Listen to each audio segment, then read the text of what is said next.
We can have all the statements and all the post-mortems and all the debates in the world. The reality is that we have a serious problem in homelessness, in lack of housing.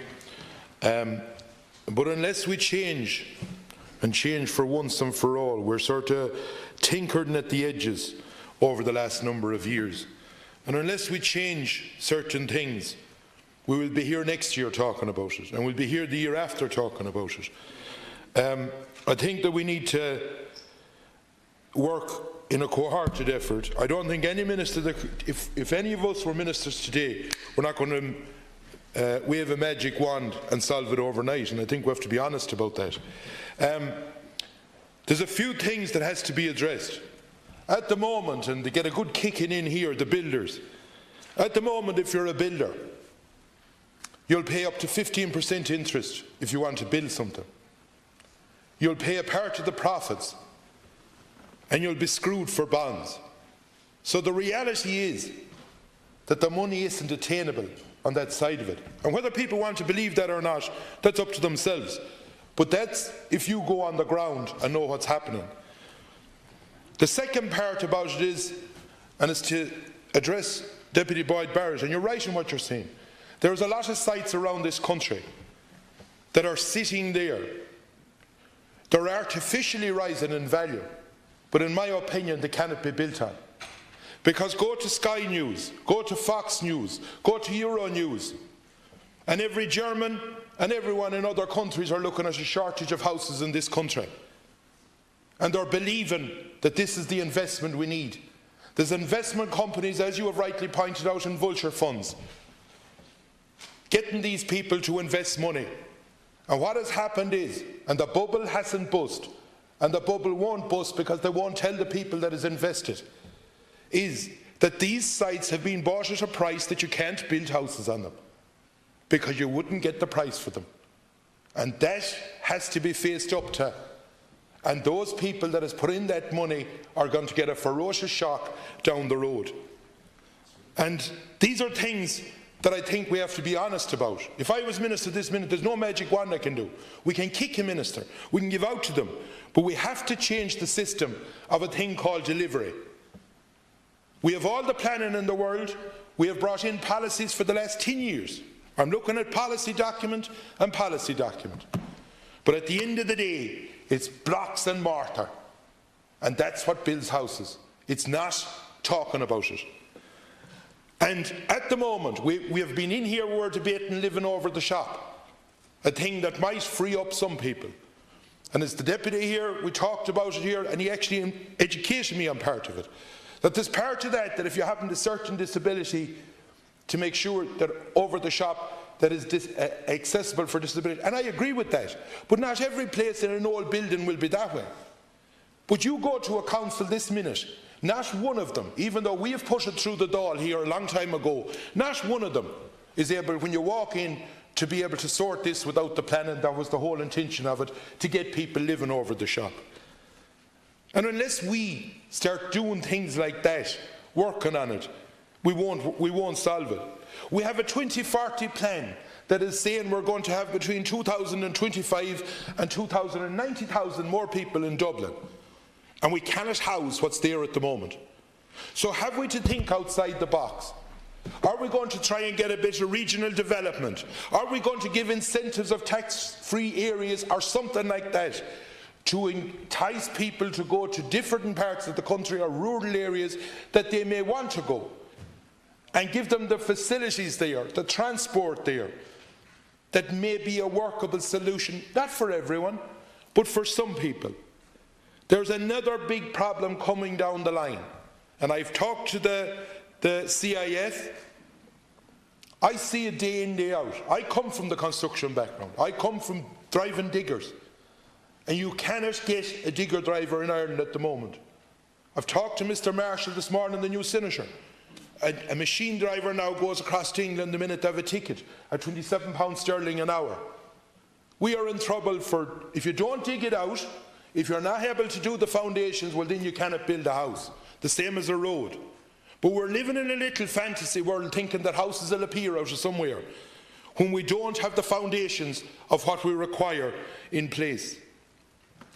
I believe, Minister, we need to look at different ideas to entice people. And there's one thing, and I'll say, and I'm going to be saying it straight out, and some people will criticise me for it. I've seen now and again on the telly where some people are complaining that the house wasn't big enough.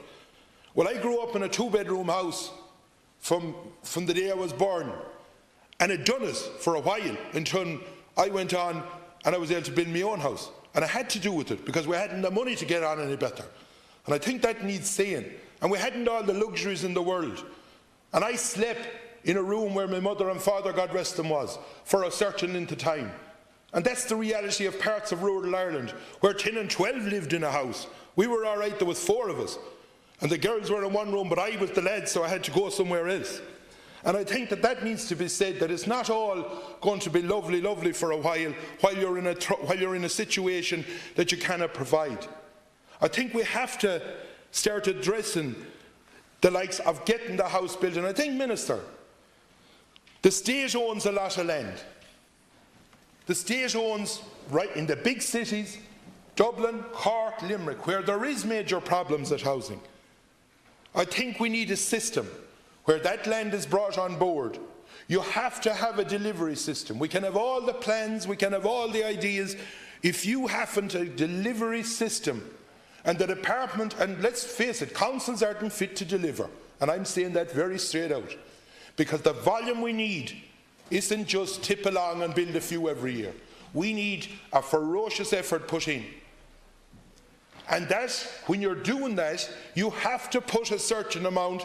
The guards that are in Dublin, the nurses that are in Dublin, the people that are on average wages can't afford a house at the moment. And unless we decide to help them as well as social housing, then we have a major problem. If we do them things, Minister, and like it's grand talking in here. We talked 6 months ago about living over the shop, which was an idea that I actually brought up myself within the government talks a long time ago. But it's the snail's pace. Wherever it's coming from, someone needs to wake up and start saying, I want that done in a week, or I want that done in 2 weeks. Not, we'll pass it here and sure, look it, we'll wait a while and someone will have reams of paper that height and we'll still have no delivery. And until we start doing things like that, we are going nowhere. I think, Minister, we need to look at a broader picture in the line of transport as well, because people can drive from A to B, and infrastructure is the problem. And I know it's solace. At the moment, we're not. Every youngster now wants to be, is going to, and they're fine if they want to go to college.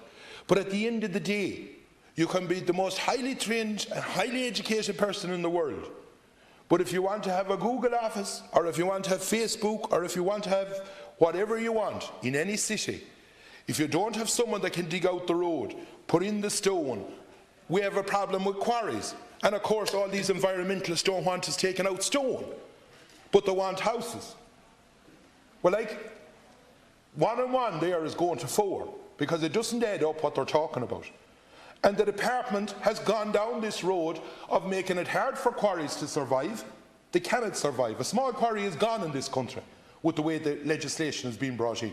So that means then that everything is dearer. That means then that the big CRHs can rule the world, and the price of all the products is going up. And the small operation then is kicked around the place, and they're not viable. There's no point in saying they are. And until we go back to a lot of the basics and make sure, whether we like a builder or whether we don't, the reality of it is that we need them. And if we don't have them and have people that's skilled to build it, we can end up solving one problem called the money. We can end up with another problem called the site of getting state land. But the third problem then is making sure we have people to build it. And if we don't make sure that we have that, and at the moment, as I've said, you have a major problem, Minister, around this country where there's investment funds, the vultures, as Deputy Barrett pointed out, sitting on land. It's at a price you couldn't build a house. You'd have to get 500,000 for some of the houses if you add up what you're doing, and who can afford that? And until them things are addressed, I think you're in trouble. Thank you very much, Deputy.